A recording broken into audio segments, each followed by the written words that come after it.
그 트리마제 같은 경우는 저거를 이제 평당 가격으로 나누면요. 트리마제 같은 경우는 평당 3,700만 원에 분양이 됐었어요. 그런데 실제 거래 가격은 5,400만 원까지 실제 거래가 됐었고요. 매도자들이 요구하고 있는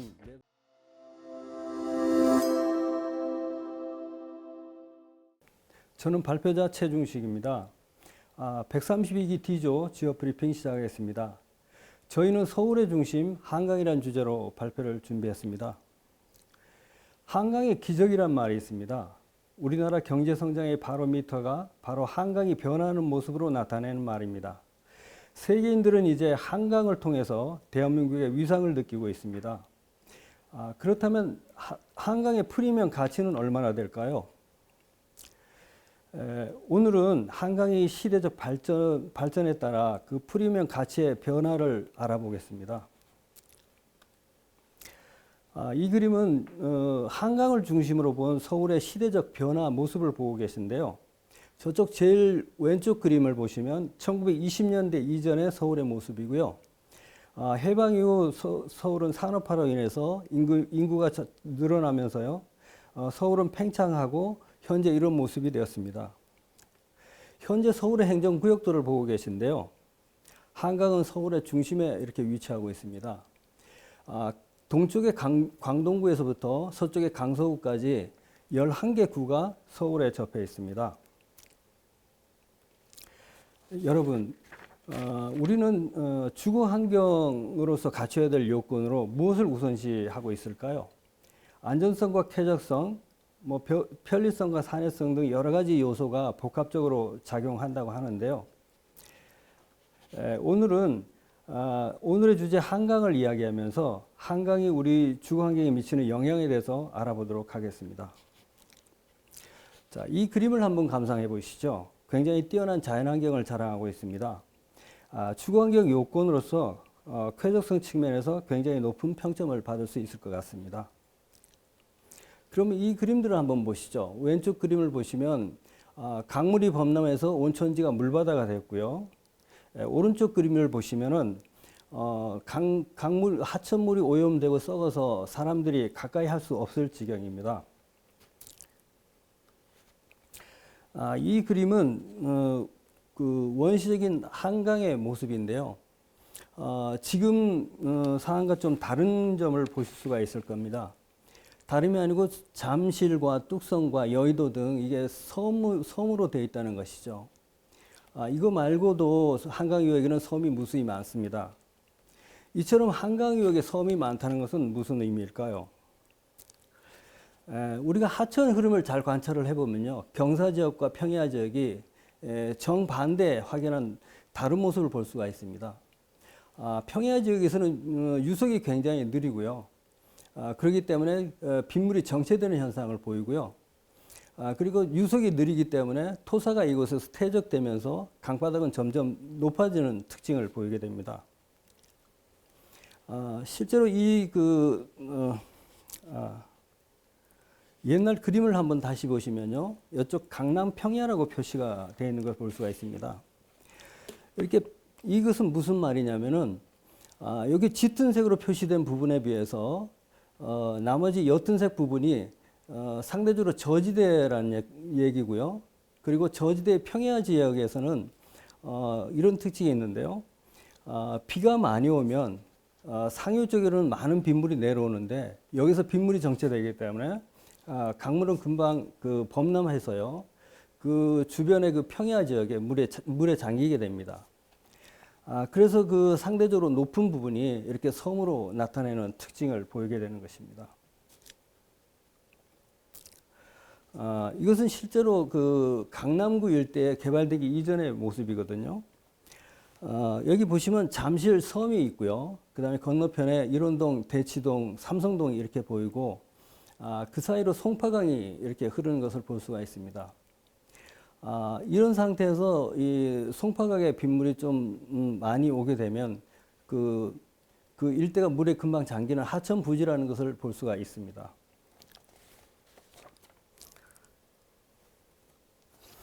이것은 1968년에서 70년 사이에 이루어진 1차 한강 종합 개발 사업의 그 시대적 배경을 보시는데요.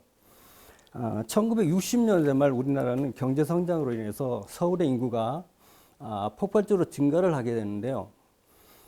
그 인구가 늘어나는 데 비해서 주택 공급은 절대적으로 부족한 현상을 보이게 됩니다. 그래서 대규모 택지가 필요하게 됐고요.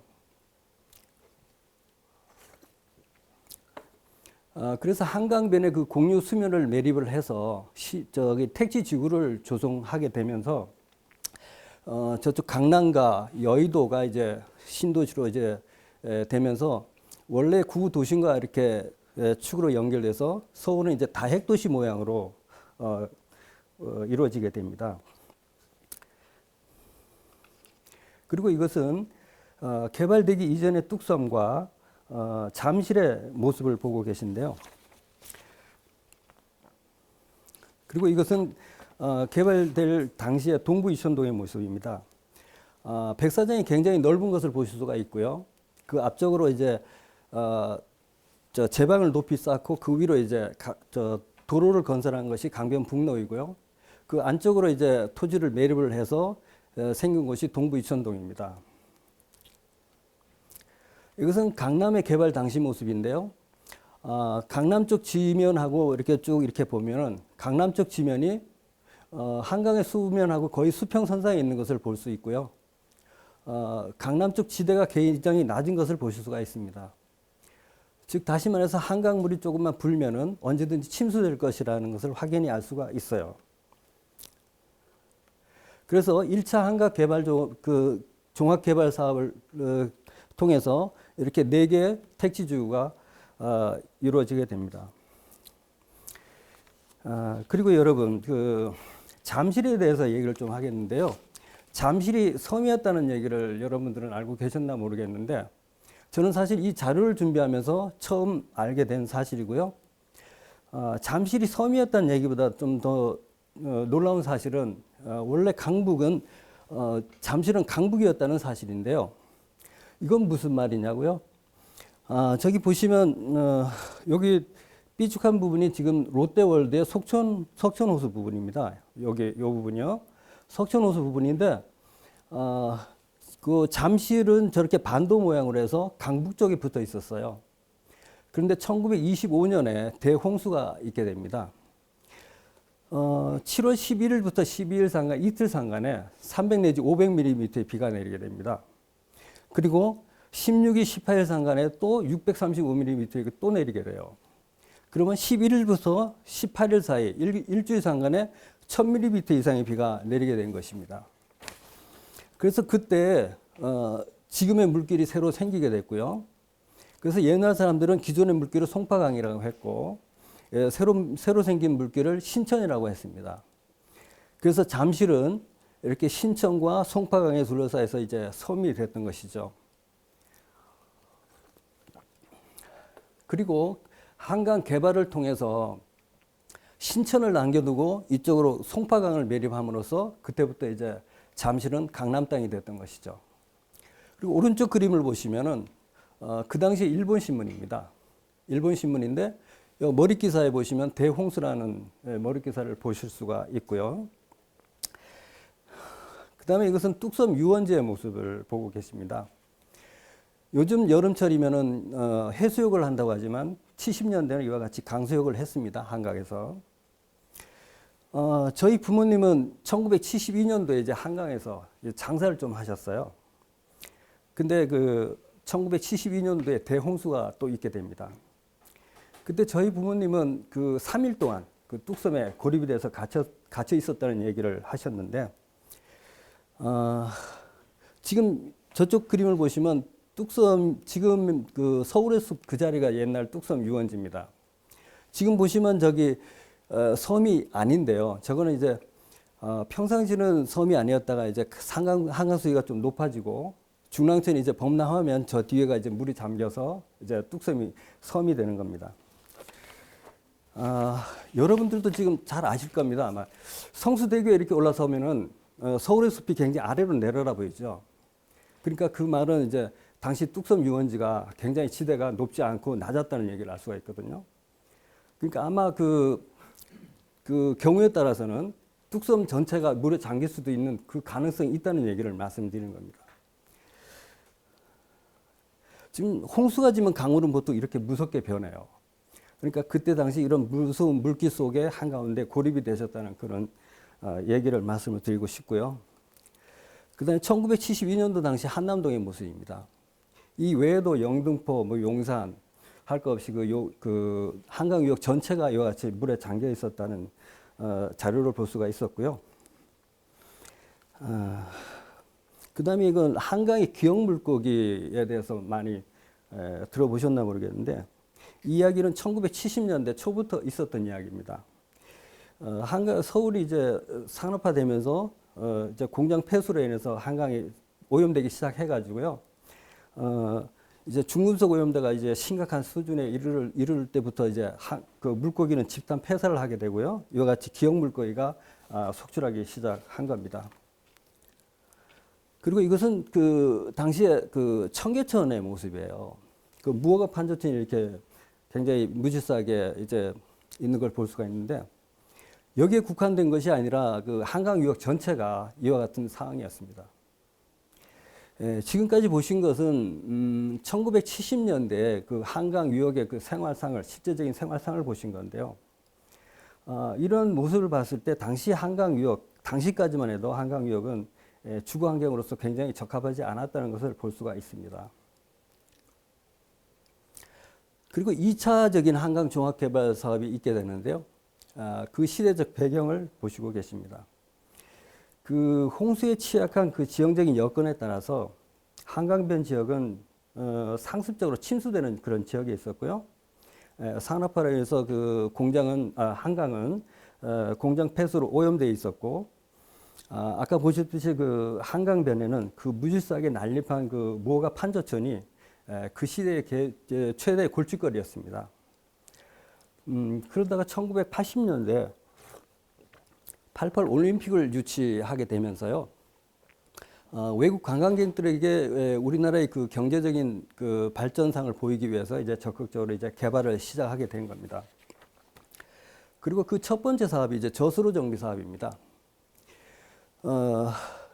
그 이쪽 상류 쪽 천호대교에서부터 저 강하구까지 36km랍니다. 그 기간을 강바닥을 깊고 넓게 파가지고 이제 수로를 충분한 용량의 수로를 확보하게 됩니다. 그리고 그 수로의 양쪽 벽면을 이제 콘크리트로 이렇게 고정시켜서 물살에 의해서 이제 유실되지 않게 했고요. 그 다음에 수중에는 수중보를 건설해서 사시사철 항상 일정한 수심을 유지하게 만들었어요. 그래서 일정한 수심이 유지되니까 이제 배가 다닐 수 있는 수로가 확보된 것이죠. 그리고 이제 두 번째 사업이 이제 고수부지 조성인데요. 이제 수로를 정비하기 위해서 강바닥을 파내게 되고, 그 파내게 되면서 그 흙이 생긴 흙을 그 수로의 양쪽으로 이제 퍼 올려가지고, 그러면서 이제 자연스럽게 이제 고수부지가 조성되는데요. 그 고수부지를 잘 정리정돈을 해서 이제 공원으로 만드는 겁니다. 그래서 지금은 그 시민들이 휴식 공간으로 활용하고 있는 상태고요. 그 다음에 그 88 올림픽을 치르기 위해서 종합 운동장에 잠실에 종합 운동장을 건설하게 됩니다. 그러면서 김포공항을 통해서 입국한 그 외국 관광객들이 올림픽 경기장까지 쉽게 접근할 수 있는 고속화 도로가 필요하게 됐고요. 그래서 이제 고수부지 위에다가 다시 고속도로를 그러니까 88 올림픽을 건설하게 된 것이죠. 그리고 가장 그 골칫거리였던 그 한강의 오염 문제를 해결하기 위해서 한강 주요 지천 4곳에 저렇게 하수 처리장을 건립하게 됩니다. 그리고 그 지천의 지천에는 이제 그 분류 하수관을 건립해서 원래 하천수와 오폐수가 섞이지 않게 해서 그 분류 하수관을 이 하수 처리장과 연결해서 이제 그 오폐수를 이 하수 처리장에서 깨끗하게 정화를 해서 한강으로 배출하게 되는 거죠. 그래서 한강의 그 오염의 원인을 이제 이걸로 깨끗하게 정리가 된 겁니다. 자, 이제 한강은 1차, 2차에 거쳐서 종합개발 사업을 마치게 됩니다. 그리고 한강의 기적이 이루어졌는데요. 어떻게 달라졌을까요? 이제 보시겠지만은 굉장히 아름답고 이제 멋있게 변했죠. 그래서 서울 부동산 시장에서는 이제 한강의 조망이 가능한지 또 한강의 접근성이 가능한지에 따라서 그 프리미엄 가치가 굉장히 상승하는 그런 상황이 됐습니다. 반포동에서 한 중개업소를 하시는 분이 그 블로그 포스팅을 한 것을 보면요. 그 한강 조망이 되는 그 아파트가 다른 아파트에 비해서 10% 이상 비싸다는 얘기를 하고 있습니다.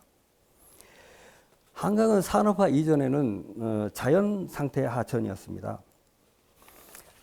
그러다가 이제 산업화가 되면서 오염이 시작되고요. 결국에는 이제 자연적 하천으로서의 가치도 상실하게 되면서 오염이 됐고요. 그리고 개발되기 이전까지 한강유역에는 상습적인 침수지역으로 남아 있었기 때문에 개발되기 이전까지 한강유역은 주거 환경으로서 뭐 안전성이라든가 쾌적성이라든가 여러 가지 측면에서 주거 환경으로서 굉장히 적합하지 않은 상태였습니다. 그러나 한강 개발을 계기로 해서요. 충분한 공간의 수로를 확보하고 그 다음에 제방을 높이 쌓았기 때문에 이제 안전성 문제에 있어서는 해결이 됐고요. 그 다음에 하수 처리장을 건립을 해서 오폐수를 정화했기 때문에 오염의 원인도 이제 제거가 됐습니다. 그리고 이제 한강 주변을 이제 깨끗하게 정리 정돈을 해서 공원이 되고 이제 시민들이 여기서 여가를 즐길 수 있는 공간이 됐기 때문에 쾌적성 문제도 해결이 됐습니다. 이와 같이 한강은 개발되기 이전의 상황과 개발되기 이후의 상황이 기적적으로 대반전이 이루어지게 됩니다. 그래서 이 그래프는 제가 뭘 말씀을 드리고 싶었냐면은 개발되기 이전에는 그 한강 주변이 주거 환경으로서 굉장히 적합하지 않았다가 한강 개발을 함으로써 모든 문제가 해결되고 그 이후에는 한강 자체는 관광 명소가 됐고요. 그리고 한강변 주변의 주택가는 지금 최고의 주거지역으로서 각광을 받고 있는 그 상황입니다. 그래서 개발을 계기로 해서 그 여건이 굉장히 급반전됐다는 말씀을 드리고 싶은 거고요. 그리고 2000년 이후에도 이제 서울시에서는 그 한강 개발에 대한 계속 그 연구를 계속 하고 있었습니다. 그리고 최근에 이제 오세훈 시장이 새로운 한강 그 프로젝트 사업을 발표를 했었는데요. 그 첫 번째가 세계 제1위 랜드마크가 될 서울의 링을 건립하는 것입니다. 뭐 런던에도 있고요, 싱가포르에도 비슷한 조형물이 있는데 이것들보다도 100m 이상이 높은 그 서울의 링을 그 서울 한강에 이것을 만든다고 하고요. 그다음 덮개공원의 조성입니다. 그 한강변 주택가와 한강공원 사이에는 강변 도로가 이렇게 가로막혀 있습니다. 그래서 그 한강 그 주택가에서 한강공원까지 접근하는데 굉장히 어려웠었는데 이제 그 강변 도로를 이렇게 덮어버려서 강변 도로를 지하화하고요. 그다음에 지상에는 이제 그 위로는 공원하고 보행로를 만들어서 이제 걸어서 쉽게 접근할 수 있게 만든 것입니다. 그래서 기존에 갖고 있던 그 조망권과 이제 접근성까지 좋아지니까 이제 그 프리미엄 가치가 한층 업그레이드 된다는 그런 얘기죠. 이 덮개공원은 반포지구와 암사지구, 그 성수지구에 이렇게 세 군데 만들어진다고 합니다. 그리고 세 번째가 리버버스 사업입니다. 이것은 그 한강 수로를 따라서 이렇게 7개의 선착장을 만들어서요. 리버버스를 운행하는데 이것은 유람선이 아닙니다. 단순히. 그렇게 대중교통 수단으로 이용하는데요. 요즘같이 그 도심의 교통 체증이 심각한 상황에서는 아마 획기적인 교통 수단이 될 것이라고 보고 있고요.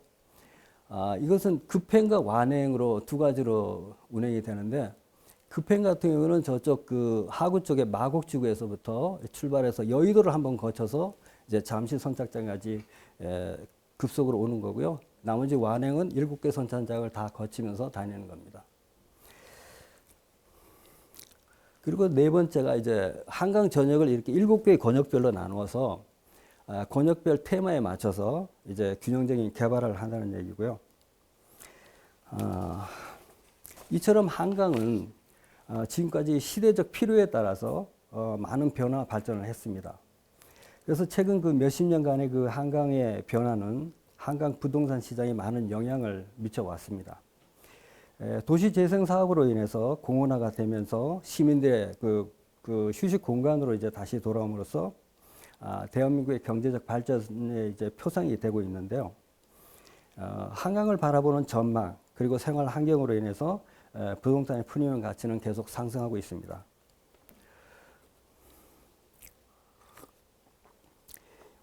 이처럼 한강이 가지는 프리미엄 가치로 인해서 한강변 부동산 시장에는 최고 인기를 누리고 있고요.